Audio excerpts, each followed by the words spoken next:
Hello বন্ধুরা, কেমন আছো তোমরা সবাই? পল্লবীস বিউটি হাব অ্যান্ড লাইফস্টাইলে তোমাদের সবাইকে ওয়েলকাম।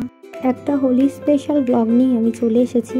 লাস্ট ফ্রাইডে ক্লাস হওয়ার পর বেশিরভাগ স্কুলেই দোলের ছুটি পড়ে গিয়েছিল। সেদিন স্কুল ছুটির পর ছোট বাচ্চারা আর বাচ্চার মায়েরা মিলে খুব মজা করে দোল খেললাম। আমাদের বাচ্চারা যেমন স্কুলে এসে বন্ধু হয়েছে, ঠিক একইভাবে আমরা মায়েরাও কিন্তু বন্ধু হয়েছি। আজকে শুক্রবার, এখনো অনেক মানুষের রং কেনা হয়নি। এখানে রং মাখামাখি শুরু করে দিয়েছে, রং মেখে আদিকাল্লাপানা করছে। এই যে রাখি, সুস্মিতা, প্রিয়াঙ্কা, আরেকটা প্রিয়াঙ্কা রয়েছে, আর এটা হচ্ছে পম্পাদি, আরো দুজন বাকি আছে। বাচ্চাদের দোল না আমাদের দোল বোঝা যাচ্ছে না। সব ভালো কথা মাখিয়েছে, কালারফুল করে দিয়েছে। এইটা কি এটা ওরা কি করেছে আমার দাঁতটাকে?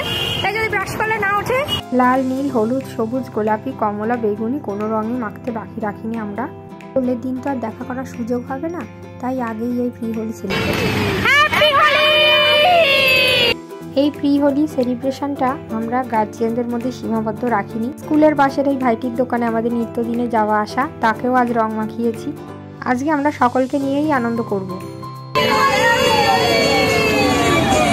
বিকেনি রং খেলবে বলে সাদা সালোয়ার পরে এসেছি। বড়দের পর এবার ছোটদের রং খেলার পালা। টুপি, চশমা, গিফট পেয়ে আজকে ওরা ভারী খুশি।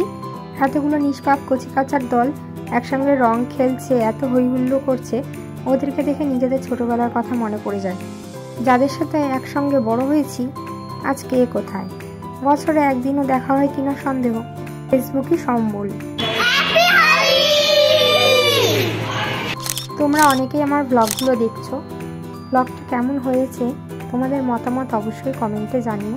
ভালো লাগলে একটা লাইক আর শেয়ার করে দিও। Thanks for watching.